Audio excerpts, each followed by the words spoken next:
Olá, amigos telespectadores, amigas telespectadoras do programa Joaquim Alessi, caros internautas que nos assistem pelas redes sociais. Começa a edição desta segunda-feira, 5 de agosto de 2019. Olha, hoje eu tenho um programa quentíssimo aqui, porque eu tenho a honra e a satisfação de receber ao vivo nos estúdios do jornal ABC Repórter, da TV Grande ABC, canal 3 da NET, São Caetano do Sul, na NGT, que vai nos ver também na quarta-feira a partir das 17 horas para todo o Brasil, o advogado Rubinho do MBL. É o Rubens Nunes, eu não vou falar o nome dele todo, que é comprido, né?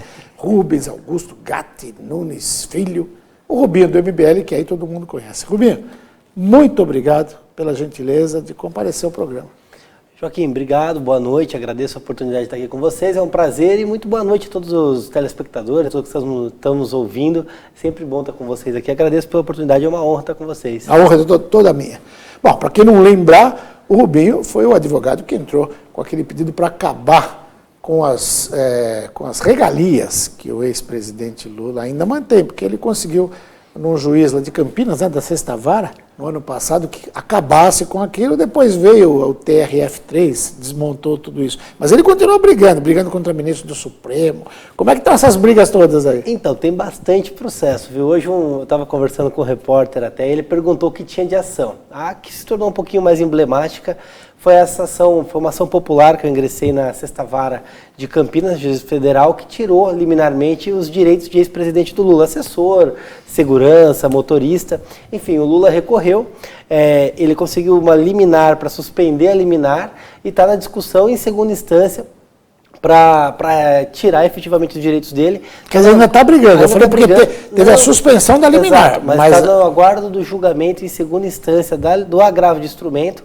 para aí a gente ter a decisão de primeira instância, a chance de êxito é muito grande, porque quando o juiz concede uma liminar, significa que tem muito indício no processo de que aquele direito pleiteado tem algum embasamento, então a gente tem uma possibilidade grande de êxito. E tem outras tantas ações, por exemplo, a impugnação da candidatura do Lula pelo Kim Kataguiri, impugnação da candidatura da Dilma Rousseff, impeachment do Toffoli, do Marco Aurélio, enfim, um punhado de processo do MBL ali que a gente tem a felicidade de distribuir. Legal. Agora, o MBL também, ele não alivia para ninguém, né? Vocês bateram tanto no Lula, bateram na Dilma, nos ministros, mas eu estava acompanhando o teu Twitter de hoje, você Sim. falando do presidente Bolsonaro, Jair Sim. Bolsonaro, que teoricamente seria mais alinhado aí com... Mas você também batendo pesado nessa questão dele insistir com a nomeação do Eduardo Bolsonaro para a embaixada nos Estados Unidos, é isso? Exatamente. Na verdade, eu acho que ninguém pode ter um político de estimação. O movimento ele não pode se vincular à imagem de um político.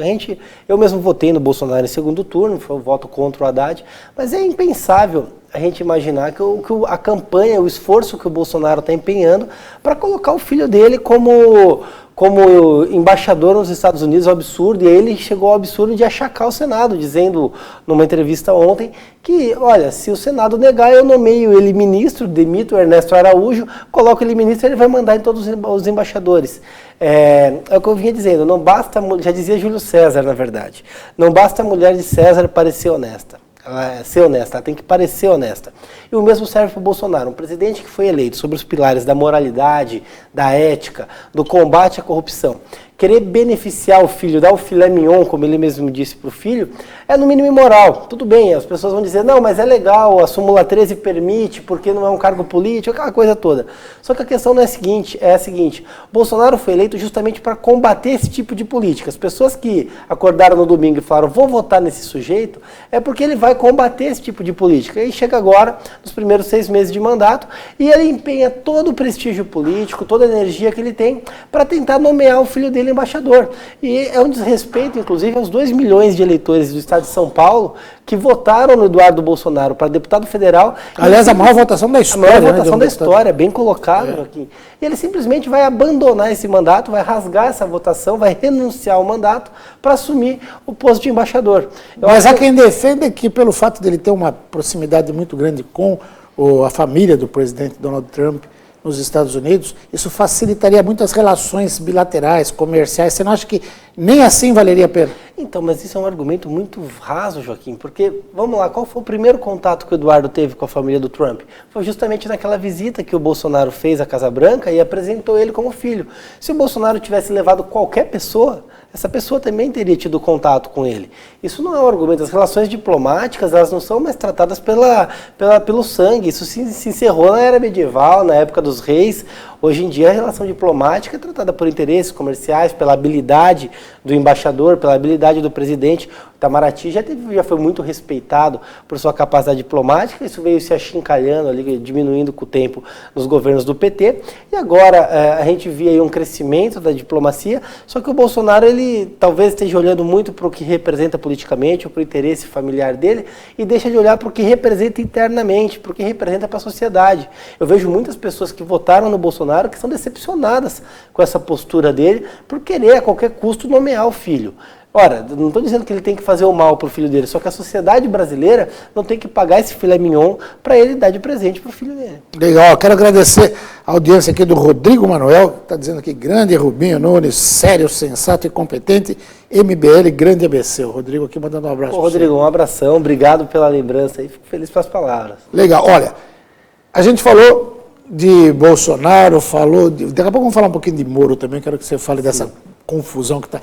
Mas eu queria trazer um pouquinho o debate aqui para a região, já que a gente é uma TV regional, estamos na ABC Repórter, na TV Grande ABC.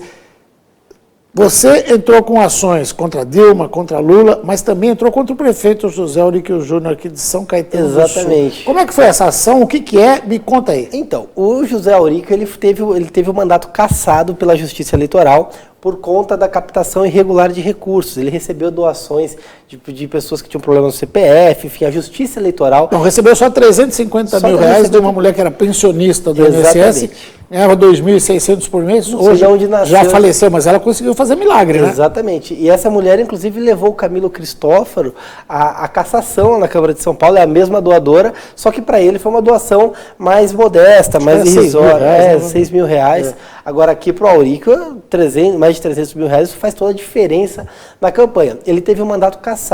Bom, quando tudo isso aconteceu, a gente teve conhecimento dos fatos, o pessoal do MBL São Caetano, mais o Kim Kataguiri, fizeram contato comigo, explicaram a situação, eu vi os fatos, falei, olha, é base para fazer o pedido de impeachment. A gente apresentou o pedido de impeachment na Câmara, infelizmente a Câmara não levou adiante, mas a Justiça Eleitoral mostrou que os vereadores estavam errados e que efetivamente tem uma irregularidade grande. O grande problema que a gente vê é que pela morosidade do judiciário, a gente tem aqui na cadeira de prefeito uma pessoa cassada, que infelizmente fica ali se segurando em cima de liminar, de recurso para enrolar o processo, e a Câmara Municipal não teve a agilidade necessária para afastar ele no início do mandato, e veio cumprindo o mandato um prefeito que cometeu um ilícito eleitoral, um crime eleitoral, e que eventualmente pode até apoiar alguém, enfim, tentar de alguma forma desequilibrar o pleito eleitoral do ano que vem, e se manteve com a máquina na mão por conta da morosidade do judiciário, um verdadeiro absurdo. Agora está no Tribunal Regional Eleitoral, alguns outros colegas teus, advogados que eu já entrevistei, prevêem que esse julgamento deve acontecer até outubro no máximo, tal. Pela tua experiência, pelo que você acompanha... Se segurar muito, vai até outubro. Se segurar muito? Se segurar muito. A tendência é que a gente tenha um julgamento até antes. E aí vai depender dele conseguir alguma liminar para conseguir concluir o mandato dele. Por quê? Porque se houvesse esse julgamento em segunda instância, que é do TRE, o TRE tem mantido as decisões de primeira instância. Tem, a tendência. E até porque num caso desse, não tem nem como você defender, né? Como é que você vai provar que você captou 350 mil reais de uma doadora que não tinha a menor condição, que não declarou imposto de renda, quando a pessoa tem que doar no máximo 10% da renda, a pessoa ganhava 2.500, né? Fica difícil, né, provar isso. Então, sabe que milagre é esse, né? Não vai ter jeito de um desembargador, por mais amigo que seja, não tem como dar uma sentença favorável nesse caso. Não tem. E se a gente tomar por base o precedente do Camilo lá em São Paulo, com a mesma doadora, o Camilo teve um mandato cassado. Inclusive a Câmara afastou ele, o Tammy Gretchen assumiu o mandato, só que depois ele conseguiu uma liminar no STF.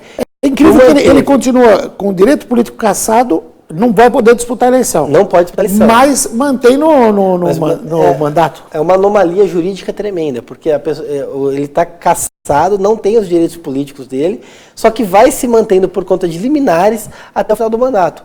Isso mostra como a legislação brasileira ela é obsoleta, ultrapassada e favorece quem pratica ilícitos. Legal. Você acha que cabe ainda alguma... Aliás, eu quero agradecer aqui, esse aqui você deve conhecer. Mandando boa noite, está assistindo Cauê Vinícius Camata. O Cauê Camata, grande Cauê, um abração, Cauê, satisfação ter você acompanhando aí. Um menino brilhante aí, que trabalha muito, briga pela cidade. Cauê está nos... Obrigado pela audiência. Cauê, se tiver alguma questão, pode colocar aqui. Cauê muito inteligente, um cara muito ativo, participativo, sem dúvida um quadro maravilhoso aí. Legal. Com essa demora da justiça e nosso poder judiciário moroso, você acha que cabe alguma outra ação, por exemplo, uma ação popular, alguma coisa do cidadão de São Caetano que se sentir afrontado pela permanência do Auric no poder? Cabe algum outro tipo de ação? Eu entendo que caberia alguém da cidade de São Caetano, algum munícipe, tem que ser munícipe de São Caetano, apresentar outro pedido de impeachment do Auric. Na Câmara Municipal? Na Câmara Municipal. Tá? Especialmente, se quiser... Até porque isso acaba colocando... contra a parede os vereadores, porque o ano que vem também tem eleição de vereador. Exatamente. Eles vão ter que justificar para a população. Exato, e quero ver quem vai votar a favor de um sujeito que está cassado em primeira instância, vai continuar cassado em segunda instância, quero ver quem vai estar atropelando o judiciário para dizer que esse sujeito tem atributos éticos, morais e legais para continuar como prefeito nesse tipo de circunstância. Porque, obviamente, o cidadão vai ver o vereador que ele votou sendo leniente com uma pessoa cassada por um ilícito eleitoral, vai falar, olha, esse vereador não tem atributos éticos, então esse vereador vai perdendo o voto. E a memória da população, ela hoje em dia é refrescada pela internet com muita facilidade. Verdade. Né? Você ia falar alguma coisa, eu te interrompi, quando eu falei de alguém entrar com ação, um munícipe, você falou, se quiser... Pode pedir o impeachment do Auric novamente. Você pode, inclusive, fornecer os subsídios para esse... Com certeza, estou à disposição. Uma cópia do teu pedido de impeachment. Se alguém quiser, eu redijo a peça, eu ajudo a elaborar. Eu, como sou de São Paulo, não tenho atributos para isso, tá? Não tenho a cidadania, o domicílio eleitoral em São Caetano, mas se alguém quiser, eu estou à disposição, eu posso ajudar. Recomendo que aguarde o julgamento em segunda instância para vir embasado com a decisão de segunda instância e colocar a Câmara de Vereadores em xeque. Tá ótimo. Rubinho, eu vou pedir licença para chamar um rápido intervalo comercial. Claro. Você que está nos assistindo aí pelas redes sociais, não vai ver Facebook, WhatsApp do amigo não, que você vai perder informação importante. Quem está nos assistindo também pelo canal 3 da NET São Caetano do Sul, TV Grande ABC, agora não é hora de zapiar não, porque o Rubinho tem muita coisa importante para conversar com vocês e a gente volta já já.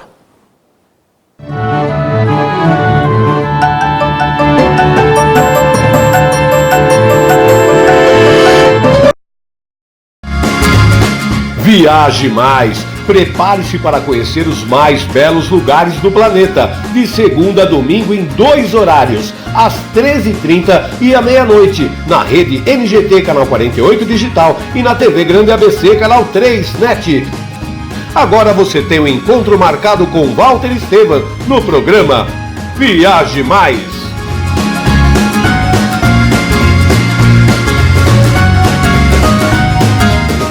Com a Juliana Flores, você está a um clique de deixar alguém ainda mais feliz. Entrega de presentes, flores e momentos únicos em até 3 horas em todo o Brasil. Juliana Flores. Pior que não ler jornal é ler apenas um jornal. Leia, assine e anuncie no Jornal ABC Repórter. 4224-4789. Se você é notícia, foi ou vai ser, ligue para a nossa redação ou mande um e-mail para redação@jornalabcreporter.com.br. ABC Repórter, o diário. www.jornalabcreporter.com.br. Ei, quer saber como escolher a sua escola de inglês? Não pergunte pro boneco do posto. Não pergunte pra esse monte de gatos da sorte. Não pergunte pra essa estátua. Nem pra esse cara sem boca, né? Não pergunte pra essa boneca havaiana, pra essa turminha aí ou pro rapaz dessa foto. Mas esse balão de barba vai saber, né? Nah. Pergunte pra quem já faz IASIG e faça a escolha certa. Agora no IASIG você pode falar direto com nossos alunos e pais de alunos, tirar suas dúvidas e descobrir todos os motivos para estudar inglês aqui. Fale com a gente, fale com o mundo. IASIG, você cidadão do mundo.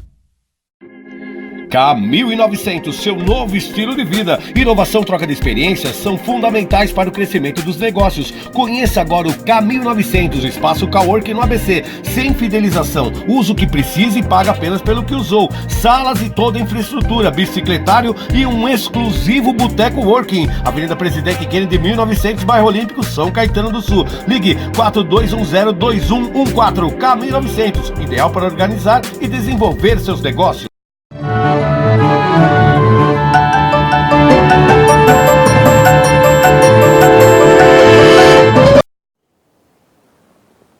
Bom, a gente retoma aqui para o segundo bloco do programa de hoje. Antes de eu retomar a entrevista com o Rubinho do MBL, a gente tem um vídeo que o nosso publisher, o Walter Estevam Júnior, gravou hoje, que hoje é Dia da Saúde.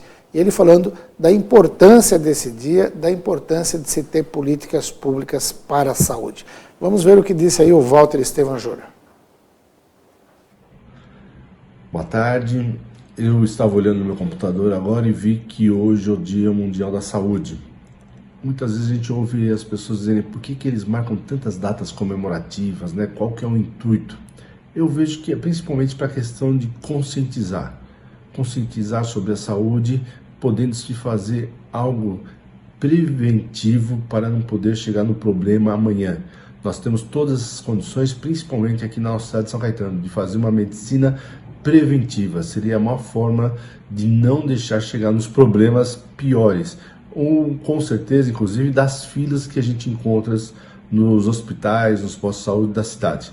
Então fica aqui a minha mensagem do Dia da Saúde, parabenizando a toda a categoria que trabalha nesse segmento, seja os médicos, enfermeiros, psicólogos, dentistas, os atendentes e todo mundo que faz parte dessa equipe que é muito importante para a população de São Caetano. Meu grande abraço. Muito bem, a gente volta agora à entrevista com o Rubinho do MBL. Rubinho, a gente estava conversando antes do programa começar, falando da tua entrevista para Piauí, falando da Cruzoé, são revistas de linhas de redação completamente opostas, mas que têm um trabalho importante no jornalismo. A gente vê essa questão dos hackers aí, do Intercepticon, a Folha, a Veja fazer parceria com os caras. Como é que você está vendo, qual é a tua visão sobre isso? Então, Joaquim, isso é uma situação um tanto quanto estranha que a gente está vivendo no momento, né? Porque efetivamente houve um ataque de hacker, eles foram presos, inclusive o sujeito confessou. Obviamente que as movimentações financeiras que haviam nas contas, especialmente do casal que foi preso, era um casal que juntos tinha uma renda próxima a R$5 mil, mas tinha movimentação nos últimos 6 meses superior a R$600 mil. Isso dá conta de que existe alguém muito grande por trás desses hackers. Havia algum interesse, a própria Manuela Dávila confessou que forneceu o telefone do Glyn para esse sujeito, então a gente vai vendo uma vinculação política. Por outro lado, o hacker ele teve uma conduta criminosa, ele vai responder criminalmente por isso. Porém, as conversas que estão ali acabaram validadas por conta da prisão do próprio hacker. Quando a gente para analisar, ficou validada a invasão. Então a gente vê que parte daquilo que foi divulgado realmente existiu. Parte daqueles diálogos, apesar de não terem sido periciados, devem ter existido. Afinal de contas, houve o inquérito, houve a prisão, está comprovada a invasão.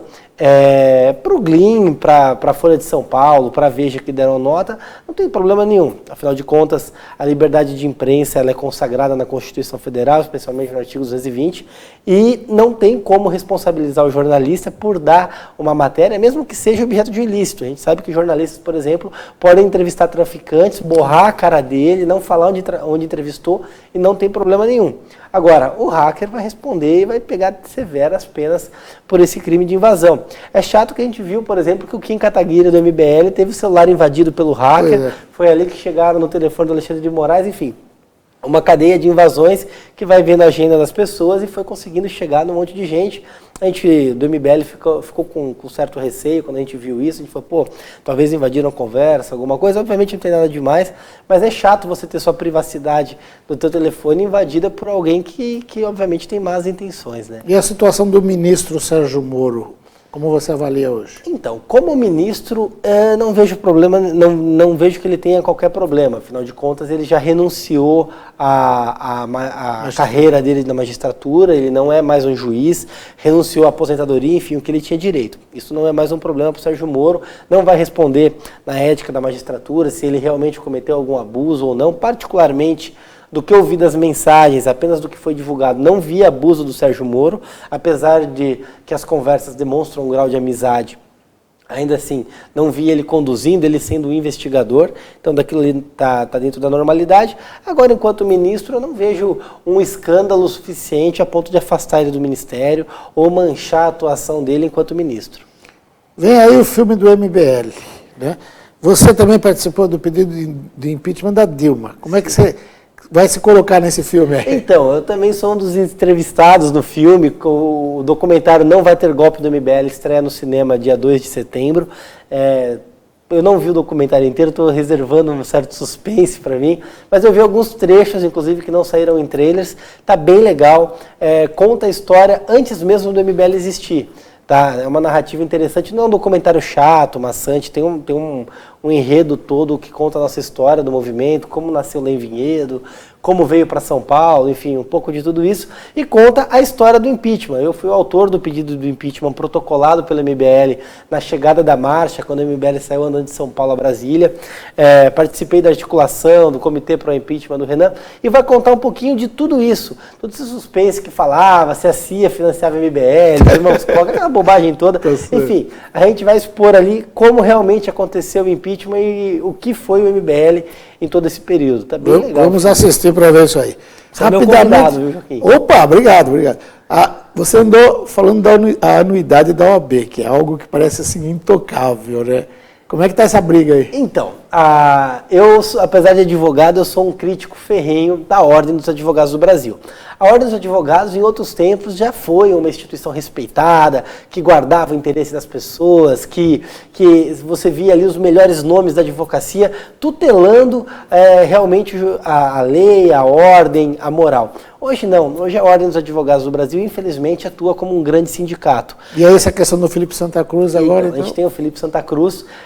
O Bolsonaro errou severamente na forma como se referiu a ele. Felipe Santa Cruz, ele não goza de nenhum atributo ético, moral, é uma pessoa na minha visão, um advogado sem grandes qualidades e uma pessoa também sem bons predicados. A gente viu ele, por exemplo, ofendendo uma mulher, chamando ela de puta. Não sei se eu podia fazer palavras, desculpa.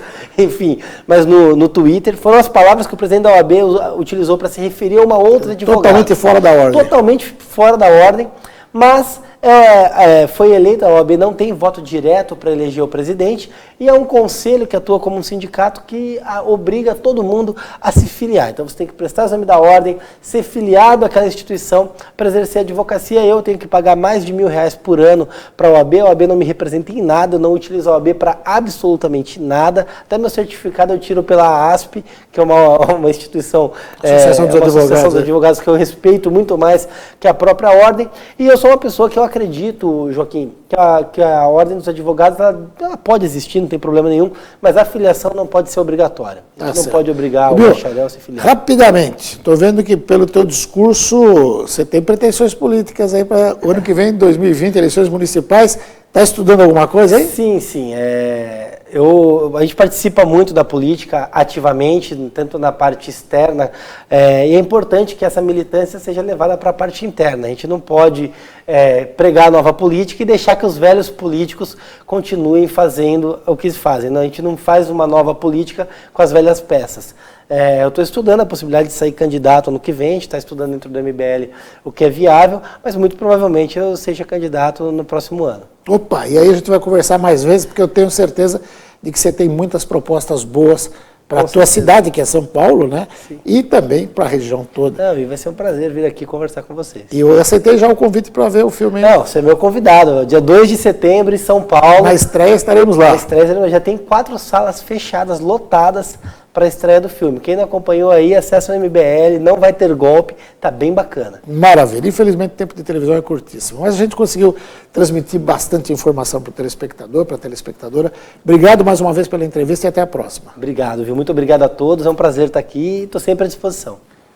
Rubens Nunes, o Rubinho do MBL, falou com você. Eu agradeço muito a tua audiência de hoje e conto com ela amanhã, a partir das 18h30 aqui. Até lá!